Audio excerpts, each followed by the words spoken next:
Hi everybody and welcome to the video. So it's about this time of the year that people start to think about their races, and I've been contacted a couple of times now over the past few weeks on Instagram asking me about my 50-mile races that I have completed.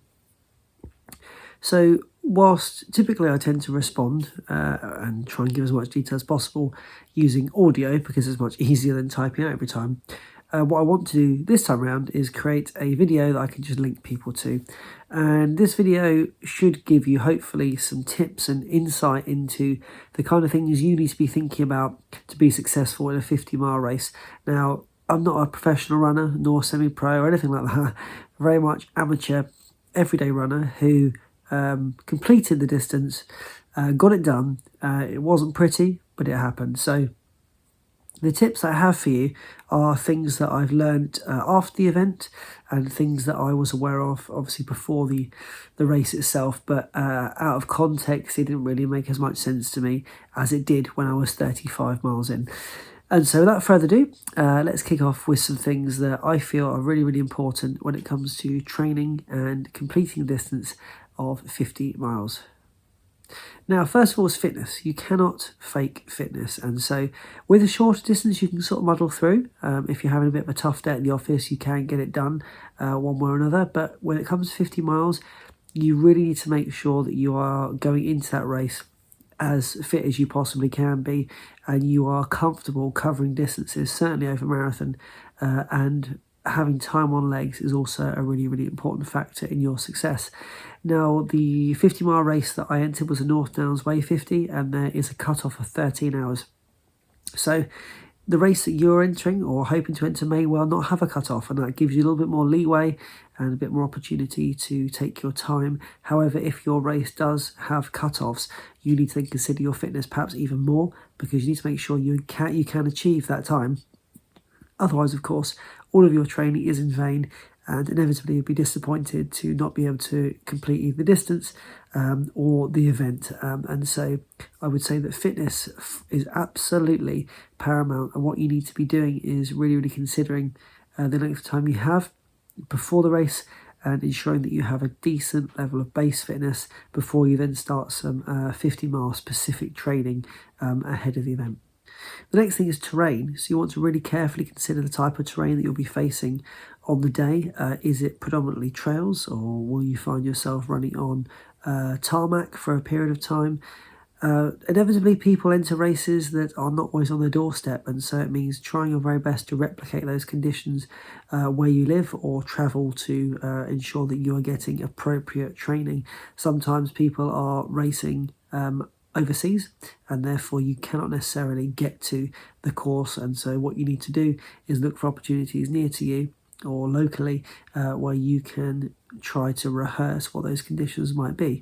You may also find, as I did in the summer, that whilst I wore trail shoes for my 50-miler, there were people that were wearing road shoes, and that's because the ground was very hard, it hadn't rained for a while, and so it was like running on the road. There was no real need for a pair of trail shoes. So again, something to consider. Be comfortable in both types of shoes should you need to call upon it. Now, when it comes to things like elevation, hills, I cannot stress that enough. Even if the race doesn't have a huge amount of elevation, being confident at tackling hills gives you an edge for sure. To be able to move up a hill at a sensible pace when you are 35, 40 miles in really does not only lift your spirits, but just gives you a better opportunity of moving along on the flats without feeling like you have been totally wiped out, because you need to take anything you can at that point from the deepest, darkest depths of your soul to keep yourself moving. What you don't want is to, every time you face a hill, to be just living in fear of the next hill that might be on the horizon for you. So terrain, key. Hills, very, very key. So the next thing is hydration and nutrition. Everybody is quite particular about their own preferences here, so I won't be mentioning any brands, but what I will talk about is the strategy. And at 50 miles, it's very, very unlikely that you'll be able to get away with just gels or just the powder-based hydration and nutrition opportunities that are out there. Now, some professionals are able to do that, but for your average Joe, you'll be looking to take on board some real food and a mix of gels and things of that nature.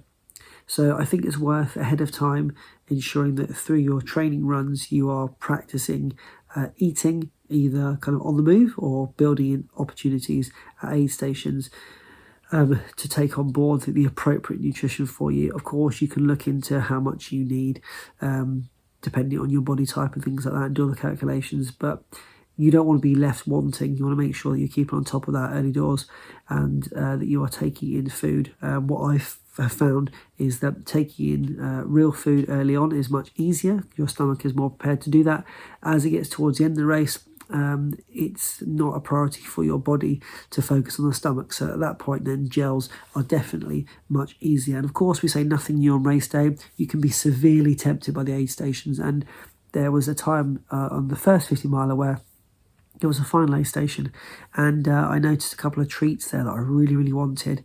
And by that point I was feeling pretty miserable, so I took it and I ate it, but afterwards I just felt a bit sick. I felt horrible. It was real food, so I couldn't digest it very well, and the taste that sort of solved an initial problem that I had, it was a savoury and I had a lot of sweet at the time. I soon just felt absolutely horrific, so I would not advise that, but you can be tempted, and some of the aid stations are truly magnificent. It's like a free buffet.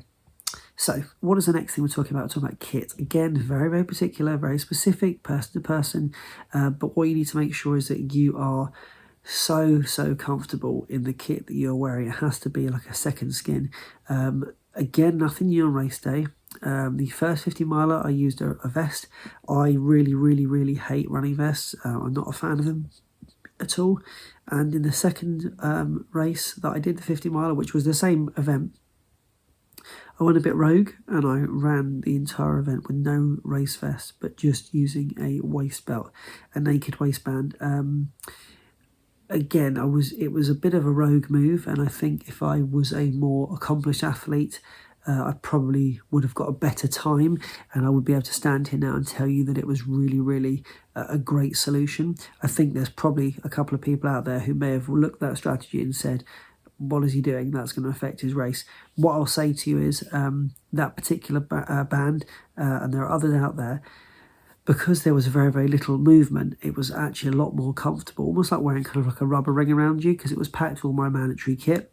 And I found it so much more comfortable than a race vest. And on top of that, it was a warm day, which meant that my body was actually a lot cooler, because whilst I was carrying it around my waist, I could distribute the weight accordingly for comfort, and I didn't have anything up top keeping me constricted and then therefore warming me up. So I felt it was a very good move, and I would absolutely not hesitate to do it again. I would wear a waistband for another race, and if the mandatory kit was even less, like we had to have things like a raincoat when it was never going to rain that day, for example, with a simpler mandatory kit list, it would have been even more straightforward to use just a band.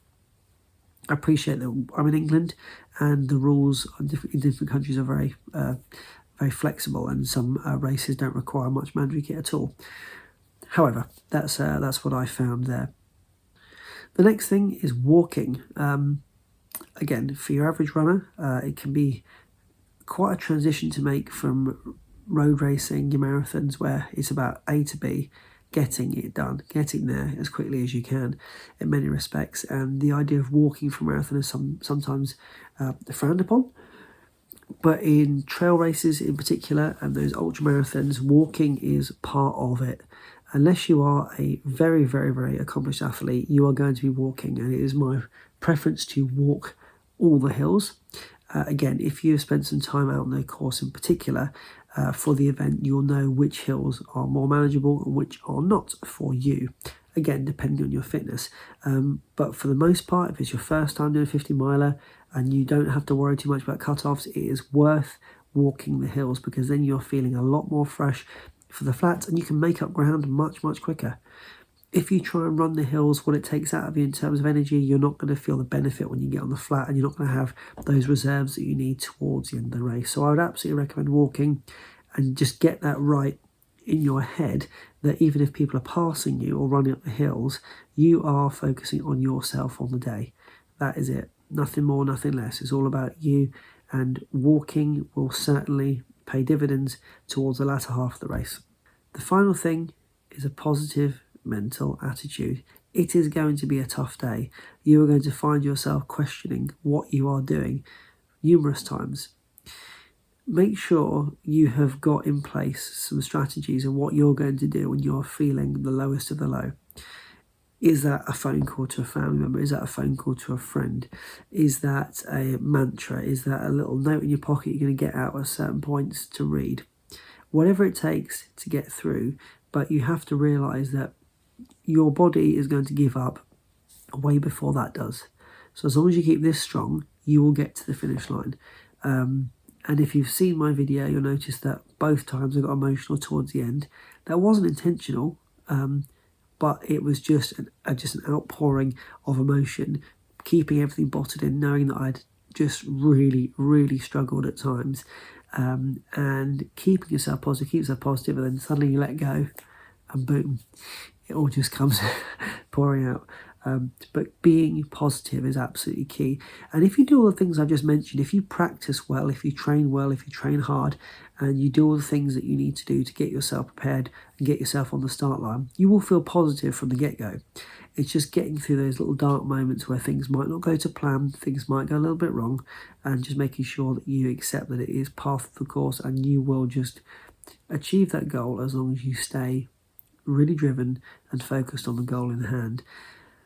I would say to anybody, if you're worried about the idea of an ultramarathon, don't be worried at all. It is a very different experience to a road racing marathon. It's a very different experience with 5k, 10k, parkrun, all of that kind of stuff.